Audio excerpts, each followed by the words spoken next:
Hey there guys, this is SuperTy over at Awesome Books and Comics. I'm here with my friend Brennen, and we're going to be talking about the comics that we really like this week. My first one is Public Relations. Probably one of my favorite series that's come up in the last year. The creators actually put it as Arrested Development meets Lord of the Rings, and there's a lot of that in there, but it's also probably one of the funniest books I've read in a long time. There's a lot of little small jokes, and then like ones that happen, you know, the setup happens in issue 1, issue 4, the payoff happens to it. It's just freaking hilarious. This is one of the ones that is definitely not for kids. This is an R-rated comic book, but it is so darn funny. They even made a soundtrack to it using this band name called Peter Smurfy. You could go to petersmurfy.com and just listen to it for free. It is an amazingly good job. Probably one of my favorite books that's come out in the last 2-3 years. This is so great. Brandon, what you got? Also in the realm of not for kids, The Dark and Bloody. This is the latest in Vertigo's growing line of interesting and varying titles. This one's by Sean Aldridge with art by Scott Godlewski, and just as the title promised, it's very dark, kind of this new kind of horror book. And it's if I had to compare it to something, I'd probably compare it to closest to like Southern Bastards meets The Witches, or Witches by Scott Snyder, and it looks like it's going to be very dark, very gritty, kind of deep South horror. Yeah, I read it last night, and it's like bootlegging, Appalachian, crime kind of stuff, but there might be a supernatural element. With a hint of dark powers. Yeah, with a hint of dark powers. Yeah, I really enjoyed it. I read it last night, probably about 1 in the morning, and I thought it was really good. My next one is going to be from Aftershock Comics. I've been loving what these guys have been doing. Each new series has been amazing. I've reviewed Insects before, as well as Replica. This one, called Second Sight, is probably the creepiest I've read. It's about this guy he's not precognitive, but he can see what's going on in real time. I believe that's called Second Sight. Second Sight, yeah. And he sees what killers are actually doing, and he got debunked earlier from about 10 years beforehand in the series of this big conspiracy, and he tried to tell people, but they thought he was the one that was guilty.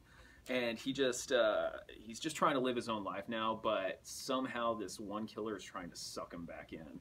Aftershock Comics has been killing it. This book, equally killing it. Just the last 3 pages in this will genuinely creep you out. This is such a good book. What's your next one there, Brennan? Keeping it semi-dark with nana Batman. This is issue 49 of the Scott Snyder, Greg Capullo series that began with the New 52 issue. This particular issue features art by Yannick Paquette instead of Greg Capullo, but he does a good job. He does do a good job. Yeah. It's very gorgeous in this book. Basically, the threat of Bloom is going out of control. He's destroying the city. Gordon is doing all he can to fight him back, but it's coming down to the point where Bruce is going to have to make a very difficult decision. Retain the life of semi-peace he's achieved, not being Batman, or take up the mantle once again.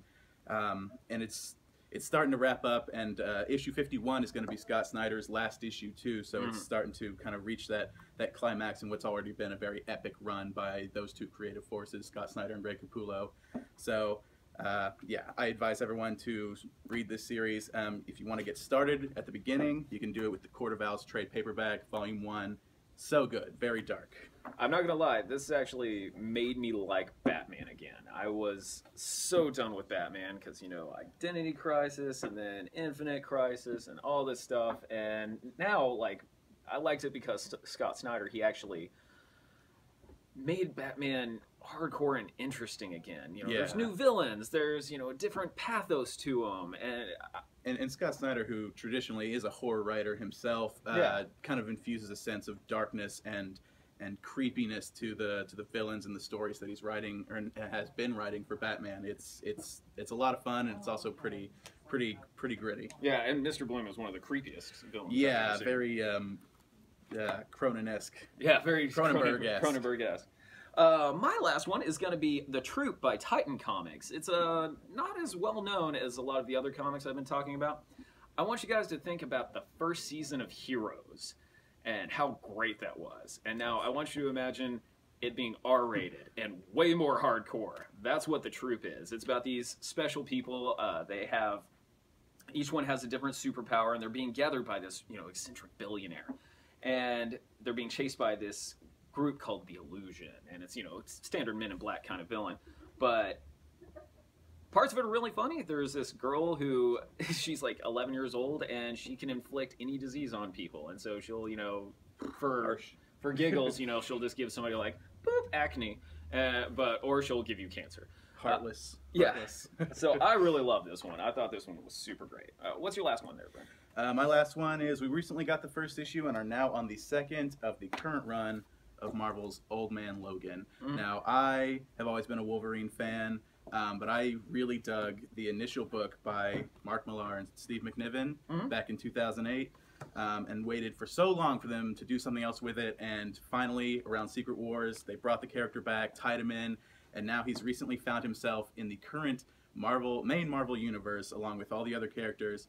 And it's pretty much, he's arrived in our world, and he's managed to create and check the first name off of his own hit list of preemptive revenge in an attempt to do away with his possible future. I like that, preemptive revenge. Yeah. And just like with that Batman book, that is the book that made me like Wolverine again, because I was so tired of him. In that book, I really dug it, because Wolverine slicing people up with his claws, that was the point. Yeah, that's what you kind of want to see, and that's, he's gone from being the kind of humbled old man that he was in the beginning of his origin in the first Old Man Logan story to the angry, slash you up because he hates you Wolverine that we've all come to know and love. Yeah. Well, that'll be it for us. I'm at SuperTy Denton1. This is my friend Brennen. We're at Austin Books and Comics. And if you like this video, hit the like button because, you like me, right? And then we also have the share button. Share it to your friends. I'm sure they want to hear about some awesome comics. And then subscribe to the video because we have a lot of different videos. We have a lot of different content that's going to be coming your way, and I don't want you to miss out on it. And a couple of other things. We have a signing with Becky Cloonan that is going to be on February 17th. It's going to be so awesome. It's going to be super awesome. She's a really awesome lady. And then we also have an art show called Frame That Tune over at the Guzu Gallery that is going to be on February 26th. That's it for us. See you next week.